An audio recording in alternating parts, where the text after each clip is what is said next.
Okay, this is a one-speaker meeting. Please welcome our speaker tonight, Joe F.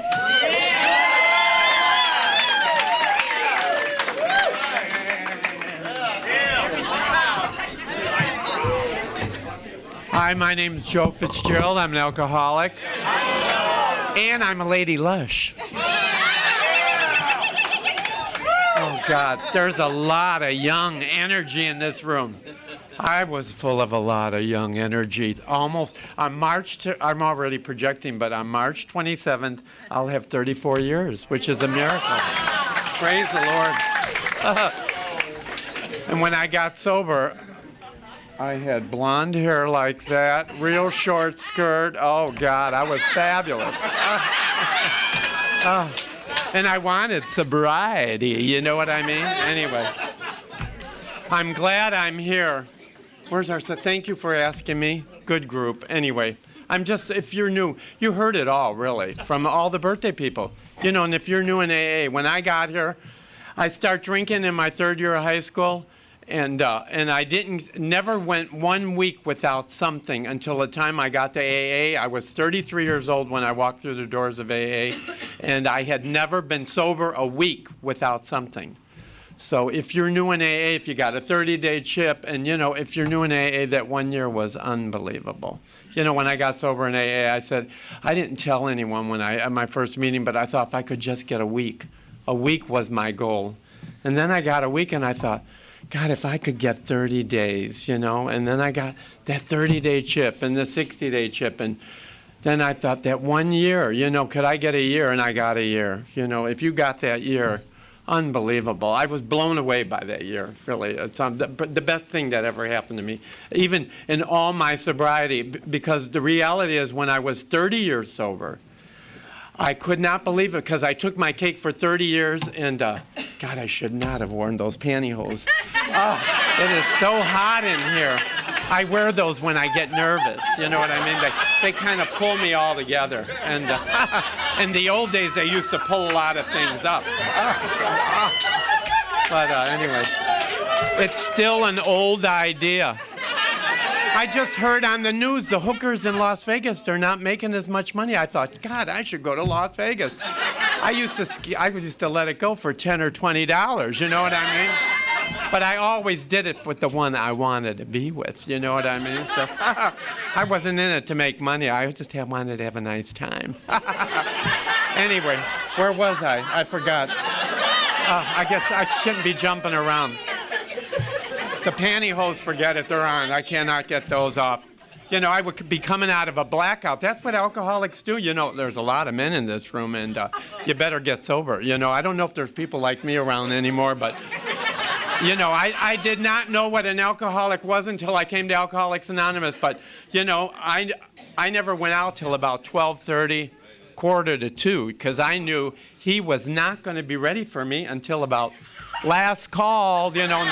In the old days, they had last call, so I like quantity, not quality. I drank a lot at home, so I got all fired up and blew my hair and got all ready for him, and I went out. I didn't go out to have fun. I went out looking for him, and I knew he was not going to be ready for me until about 10 to 2, so why hurry? And then I'd finally meet him, and we'd come home, and we'd drink a little more and smoke grass and do pop. It was usually in between poppers when I was, like, going to the moon. My hair would just kind of go way out. And then he would come out of a blackout, and I'd always be looking up, and he'd always be looking down, and he'd say, "Oh, my God, you're not a woman. Surprise!" Oh, God. He finally got those pantyhose off. Oh, my God, praise the Lord. Anyway, so if you're new in AA, you better stay sober. You know what I mean? I do have an Adam's apple, but I wore a lot of turtlenecks in those days. Anyway, I love sobriety. You know, I was born February 12th, 1942, and, you know, I don't know about you, but I believe alcoholics, we're in a hurry. You know, I have an older brother and a younger sister, and I just wanted to get out of there. My mother said, you were 4.5 pounds, you could not wait.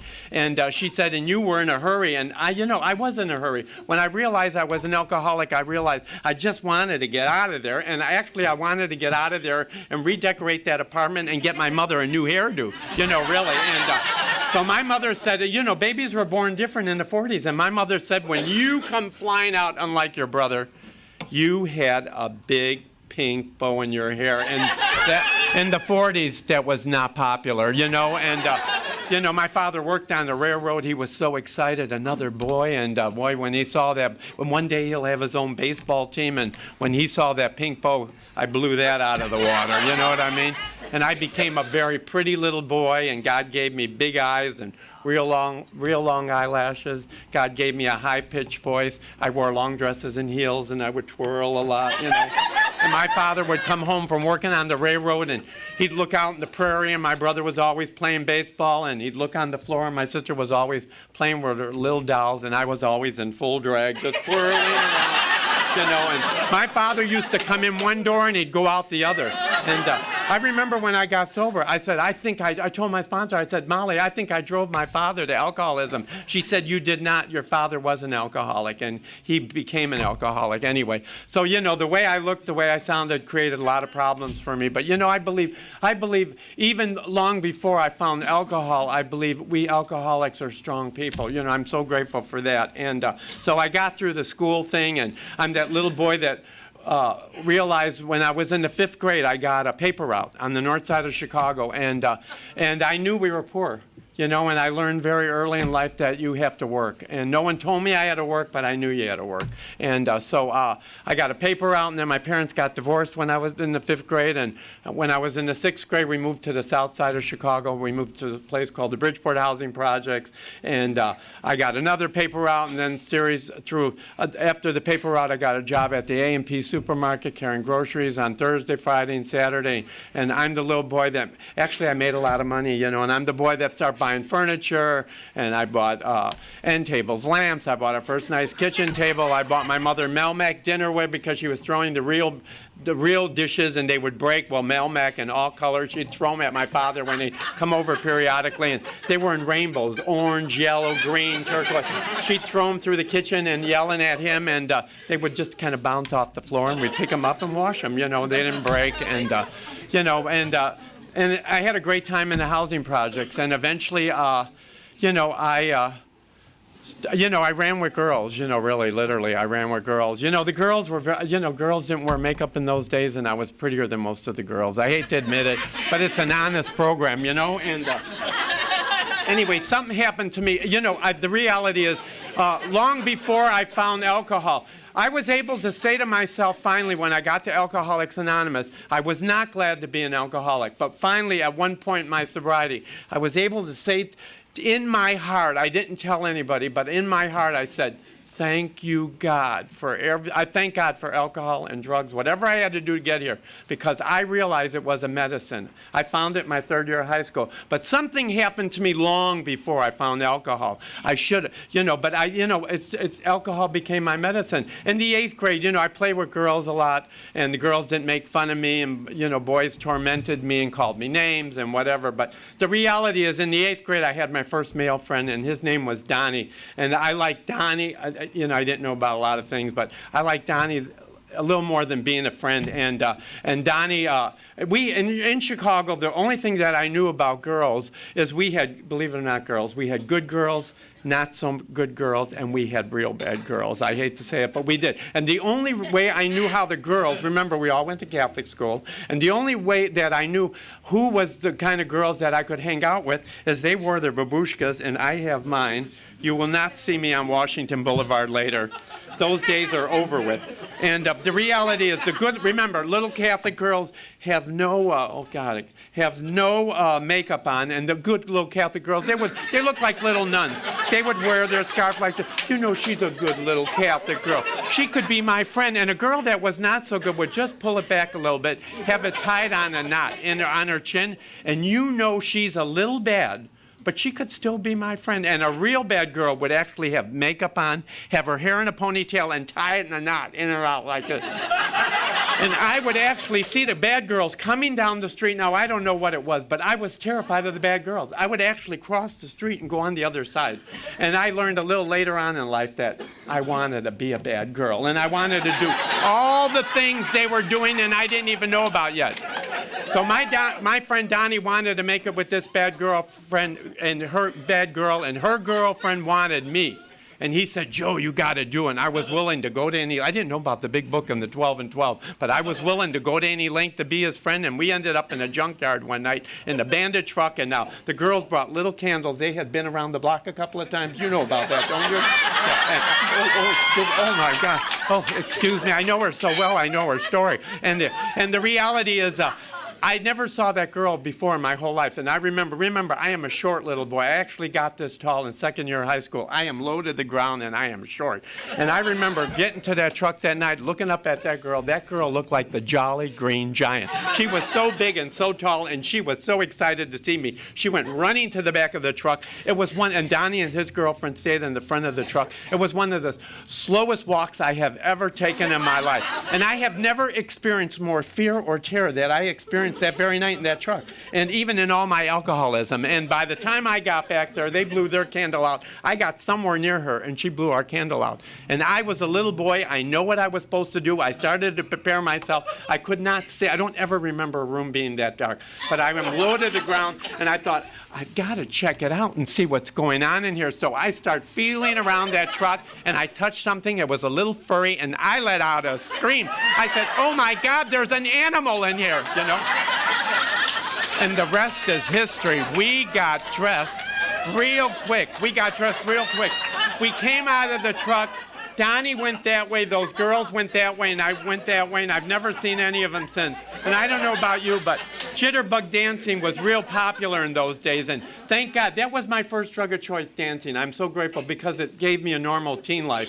I became the jitterbug king of Bridgeport and the cha-cha king, and I was running with this group of rich Lithuanian girls, and I became the polka king. And, you know, anyway, to make a long story short, it worked real well, and I finally came out at 19. And you know, and the reality is, I don't know about you, but I finally came out. I dated my last girlfriend at 19. I came out on the streets. I was a hustler for one night, made $10. I thought, if this is what you have to do they told me, you know, you become a hustler. And anyway, someone misled me information. But the reality is I was a free hustler for a long, long time. And finally, the hustlers got tired of me because I was very popular. They took me for my first gay bar, and I stayed there for the next 20 years, something like that. Not quite. 15 years. I loved it. I still remember the first time I walked in. The front page in Chicago downtown, and those doors opened that night. It looked like the kingdom of heaven when those doors, the smoke was pouring out, and they were playing us. Kids, you don't know what it is. Slow dancing. Oh, God.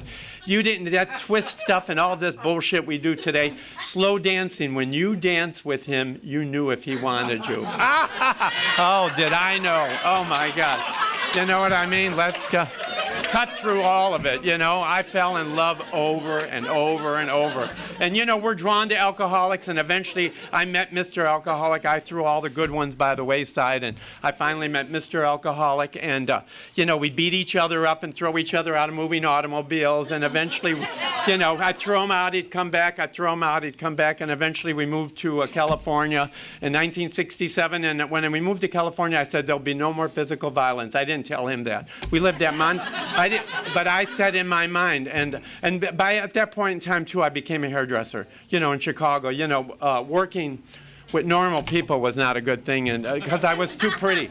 You know, it created a lot of problems. I worked at the Federal Reserve Bank when I got out of high school, and it created a lot of problems for me.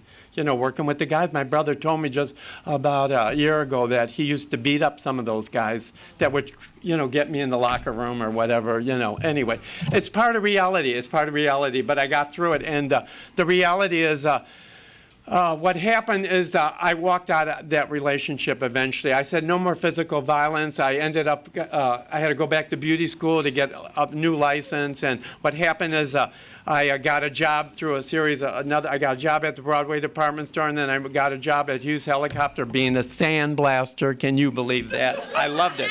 And they loved it too. I was the only sandblaster they'll ever remember. And I said to the guy, a sandblaster? No way. I'll work in the paint department, but no sandblaster. No, he said, you got to have a strong, steady hand. And he said, I think you could do it because you're an ex-hairdresser. I said, oh, my dear. I said, okay, anything for more money. And anyway, the guys, I worked 4 to 11, and the guys would always, I didn't know why they were all gathering around my area. And they'd say, turn on that pressure. And they'd hear me go, oh, periodically, and they loved it. They would laugh, and, we went out for beers afterward. They were great guys. They loved me. They accepted me for being me. We never really talked about it, but they just liked me. And, what happened is eventually I got my license, and eventually, when I moved, and you know what? I can tell you a lot about alcoholism, but in 1968, when I walked out of that apartment in Brentwood, I left the cats, the furniture, and whatever. I ended up on 10th in Montana in a single apartment, a little room with a bed and a TV and a little kitchen and a bathroom. And that's where I crossed the invisible line. That's when my whole life changed. That's when by the way, because I don't have a lot of time. And unless you want to stay a little longer, God forbid. And, I got to get out of here. I got things to do and places to go. But the reality is my aunt brought me 8 bottles of bourbon one night. And I said, Aunt Helen, I don't like bourbon. She said, you will acquire a taste. And, and I thought, oh, dear. So Aunt Helen left that night, and I thought that little Waterford glass is not working too well. I mean, it all happened so quick. And I thought, well, I went to my kitchen cupboard because now I'm in the tub getting ready. I'm going to find him about 1:45, so I got to get ready. I was playing my Edie Gourmet and Barbara Streisand records. You know who they are? Yeah. So I had a fabulous time. I was smoking marijuana. My friends turned me on to marijuana. They brought me a rolling machine and marijuana. I was already on Valiant, Librium for the dead doctor. They brought me poppers. I said, what are these? They said these for sex, dancing, when you want your long hair to fluff up a little bit. And it worked. And diet pills. I've never had a diet in my life. They say we only take diet pills when we drive to Palm Springs at 6, 7, 8 in the morning. On the weekends, it worked real well, We took a lot of diet pills. And but the reality is Aunt Helen left that Waterford glass was not working too well with the bourbon, with a few ice cubes. I thought, I like quantity, not quality. So I opened my kitchen cupboard, and there was a 4-cup Pyrex measuring cup. And I thought, now that's a good glass because I'm thirsty. I like quantity.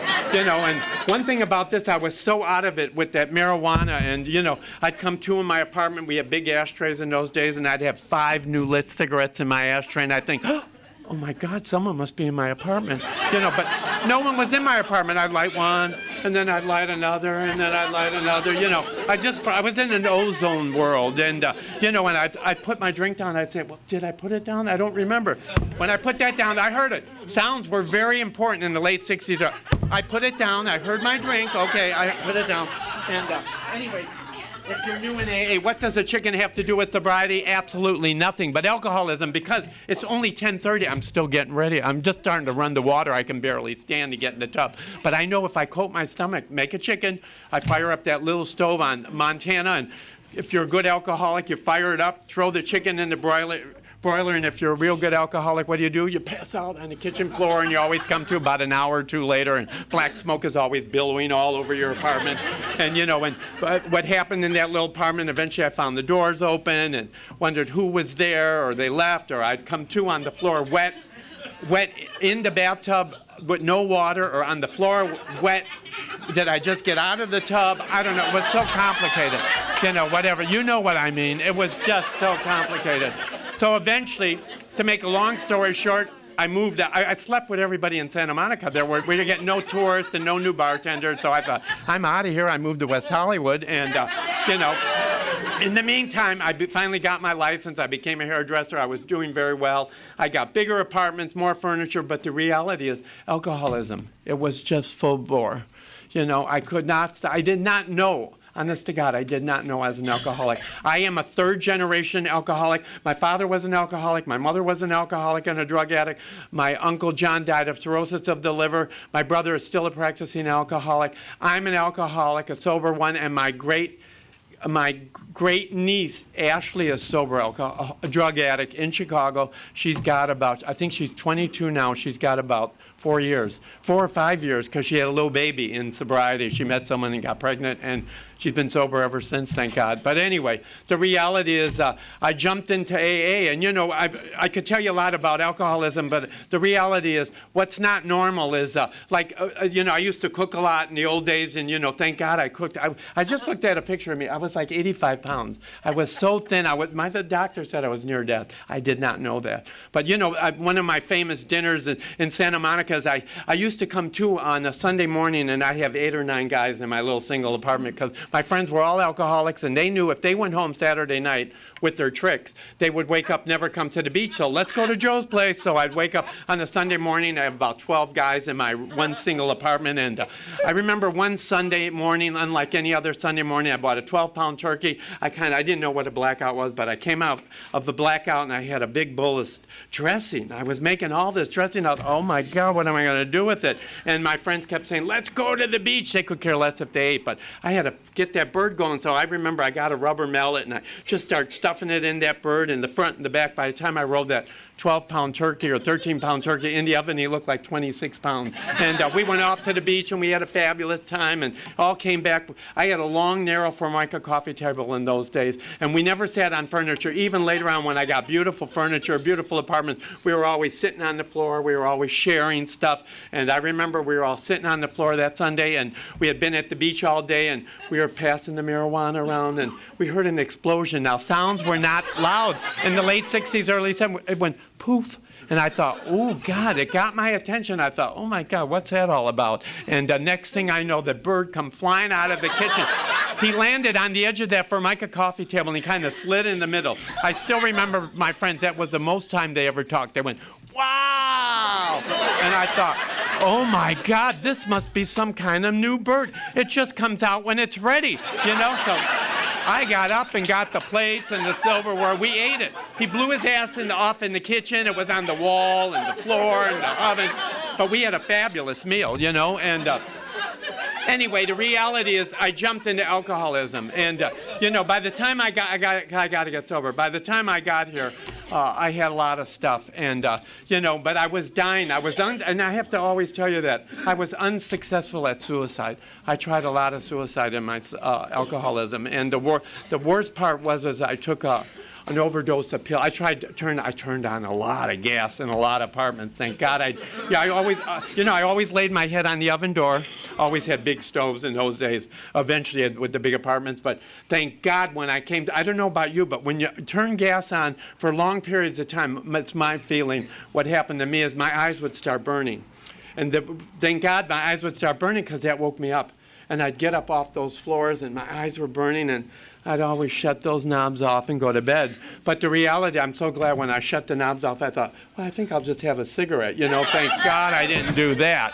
And but when you look back, all that stuff, it's insanity, just insanity. But I jumped into it. And my father moved out here the last year and a half of his life, and I think that's the reality, the end of a new beginning, because he died. It was the best year and a half I had my father. He was sober.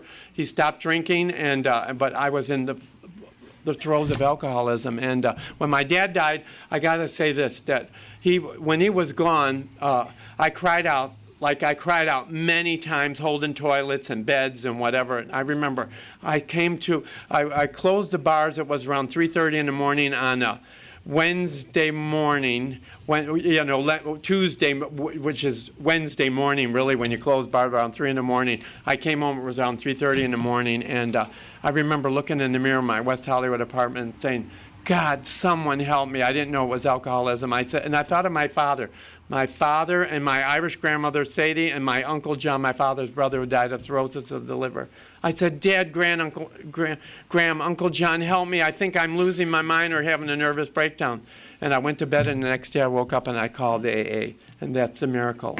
And I called AA. I said to the lady, how long are you going to be there? I thought she said all day, all night. I said, I'll call you later. I'm the only hairdresser in Beverly Hills that actually drank myself out of the hair business. I came to, I didn't know what a blackout was. I came to one Saturday, and I felt this swirling motion, and then I thought, oh my God, what is it? Then I heard this woman calling me, Mr. Mr. Joseph, Mr. Joseph. And I thought, oh my God, I had a brush and it was going around and around. And then I heard this woman saying, Mr. Joseph, my beehive is a little bit on an angle, you know. And I said, God damn it, don't worry about it. Just turn your head a little bit. So anyway, they couldn't take me anymore. You know, they got tired of holding their head sideways, whatever. So I got out of the hair business. I'm the only hairdresser in Beverly Hills that's our cleaning beauty shop. I love to clean. You know, I love to clean. I hope you find a job that you like doing. I became a cleaning lady, believe it. Not for the rich, not so famous. I've been doing it 37 years. Can you believe that? I didn't know it was going to be a long-term cleaning lady, but they like my outfits. I come with these huge feather dusters, and I rollerblade my way through these huge mansions. I have made a lot of money. I'm the president and the only employee. Praise the Lord, and I love it. I love cleaning. You couldn't tell by my hands now, but you should see them later tomorrow. They'll be very dirty. I clean no toilet brushes for me. I use my hands. You know what I mean? Praise the Lord. They pay me a lot of money. It's been a great business. So anyway, I jumped into alcoholism, and you know, I finally called, and I came to AA. You know, and the reality is, I know a lot of things. I'm running out. Wait, what else do I need? 1, 2, 3. I got 2 things that I have to close with. But the reality is, I jumped into AA. And I don't know about you, but they said if you drank every day, you go to meeting. I didn't. AA was smaller in those days. I did not question it. I'm so grateful. We were like a herd. It's just like there's a lot of energy in this room. We had a lot of energy in those days. It was on the smaller scale. Not quite as loud as it is here tonight, right now. And a lot of meetings don't have all this energy. There's a lot of young energy, and you're so lucky. I'm going to, you know, February 12th, next month, I'll be 67 years old. This cleaning lady's getting old. And she's getting tired, too, you know, but anyway. But I love working. What?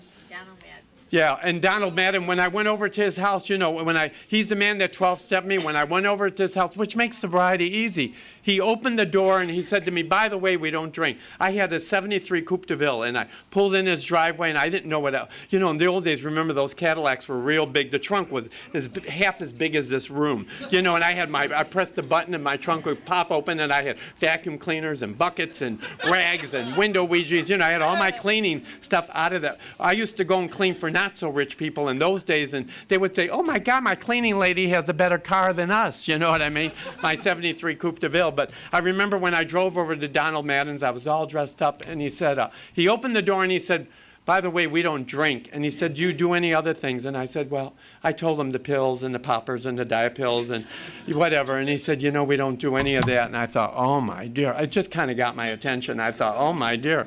But anyway, but the reality is I got rid of it, you know. I did not question what they told me. I have never, in almost 34 years of sobriety, I've never found anybody in AA that have wanted to hurt my sobriety. I've never found more acceptance in my life.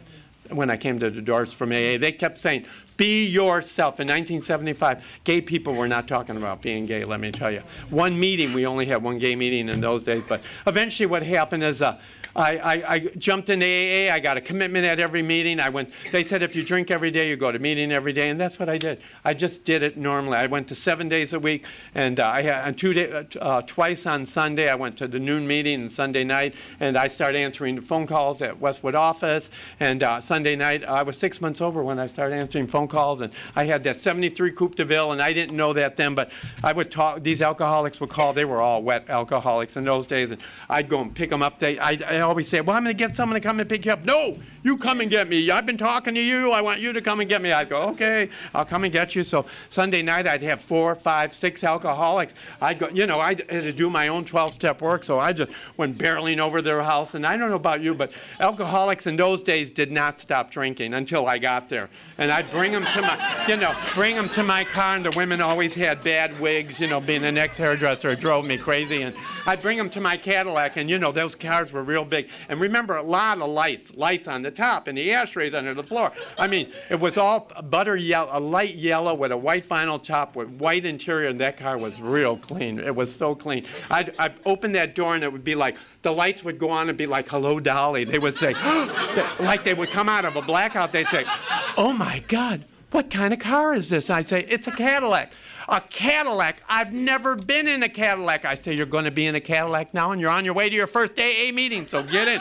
So there's 4 in the back and 3 in the front. We didn't have seatbelts in those days. And, I don't know about you, but I'd go barreling down Wilshire Boulevard, and we had power brakes in those days, and I'd come up on the stop light. But, I'd hit the brake, but unfortunately the back end would kind of lift up a little bit. I used a lot of Armor All in those days, and they would just slide down, and a few go under the dashboard. I remember going down Wilshire Boulevard and think, oh my God, where are they? They're gone. I don't see anyone in the back seat. I'd go barreling around the corner. The car would just kind of pitch like this. They would slide into one, hit the other, But I'd arrive at Wilshire, Normandy. I'd always pull up in front of the meeting, get out, open the door. A few would be under the dashboard. They would be all intertwined in the back seat. I'd open the door, say, you're at your first AA meeting, but we loved it.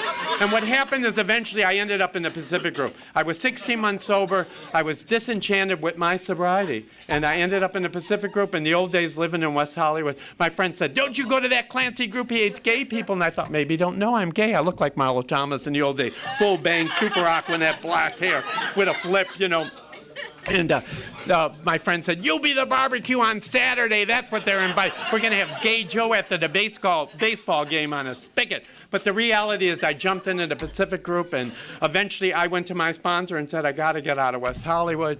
And he said, I moved to Venice. And when I was 3.5 years sober, I had inherited $8,200 from my father and a CD. I was 4 years sober when I bought my first AA house. I went looking all over in Venice in those days, and I remember a house just came available right around the corner from Clancy. Clancy was not too pleased. Clancy, I'm your new neighbor. Hello. Anyway, oh, Jesus Christ, how'd you get over there? I'm moving out of Venice, But anyway. But the reality is I jumped into AA. I stayed sober for a long, long time. I love Alcoholics Anonymous.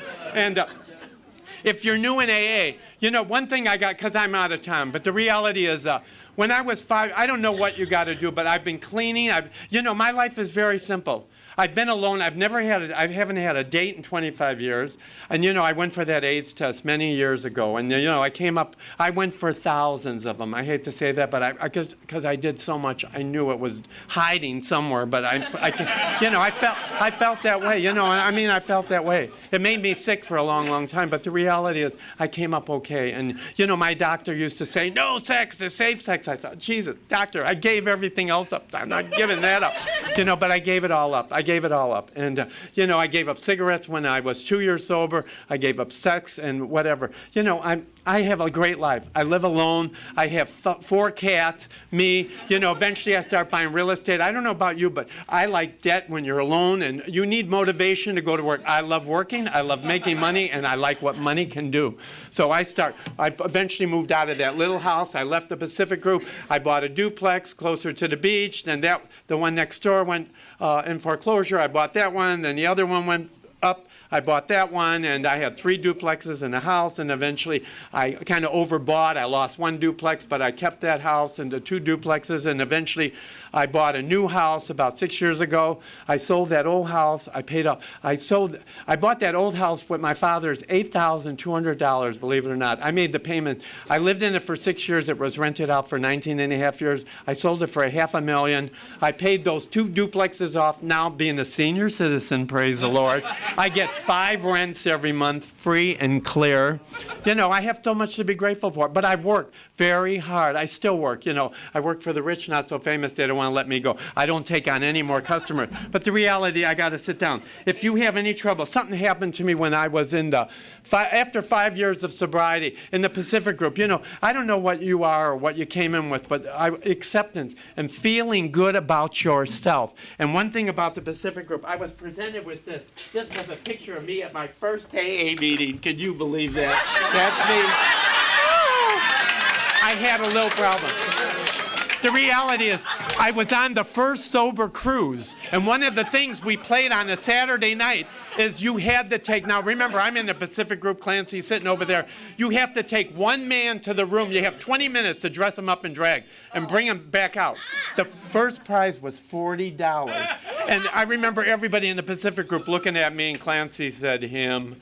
So I remember running. I was the only guy that ran out of the room. I couldn't wait to get dressed. And I was running out of the room. And what happened is I came back and I won first prize. I got $40. You know, I look fabulous compared to those guys. I gotta close. You know, I know you want to go home, and I would like to stay all night. A lot. You know, honest to God, I gotta tell you from my heart. There's times I come here, I love all of you. You make me feel so good. The energy, I have a battery. My battery, even after almost 34 years, it gets tired and it gets run down. And I come here and you charge me up sometimes. I go home, I start cleaning, I get the vacuum, the cats are all running around like, oh my God, here he goes again, you know, shaking those beds. Hair going all over or whatever. But the reality is I love sobriety. And I go to a lot of meetings because I need it. I have no reason not to go. And, you know, I ended up in the Pacific group. And if you have any trouble with God, you know, I was an ex-Catholic, whatever. I became a Buddhist. I followed someone into Buddhism. And then it didn't go very well. And I was at Buddhism and all that ringing noise. I thought that relationship is not working and I just can't take it anymore. So I got out of that Buddhism. And Clancy gave me a glove one Saturday. I said, I'm not playing. Did you remember I'm an ex-hairdresser? I'm not. I used to live in West Hollywood. I'm not playing baseball. No, he said, dummy, I want you far away from me. Get out in right field. Here, I bought this for you. I thought, put it on your right hand, your left hand. Get far away from me. So I went running out the right field. And I remember I turned around, Clancy, here, no, keep going, keep going. And the reality is that the first Saturday I was in between Rose Avenue, between the two yellow lines. And the name of the game, what I'm trying to tell you, is to take action. And I always put my hand up. I always close my eyes. And Clancy eventually told me, come closer, dummy. He called me dummy in those days. And the reality is 3 years later, I always put my hand up, I always close my eyes, and the ball, I don't know if you can, and remember a lot of Super Aquanet. I had a lot of hair in those days. Dust. I hated all that goddamn dust and dirt. I wish they would walk a little lightly there. Dust and dirt was flying all over. And I always had my hands up, my eyes closed, and the ball would actually whistle through the air. If you cannot see it, it would whistle. And I thought, when that ball got somewhere near me, because all my Super Aquanet would create a draft, my hair would kind of lift up a little bit. I thought, oh my God, it's coming somewhere near me. The ball would go. It would fly over my head. My hair would go up, down. I'd know if the ball just passed, I'd run after that damn thing.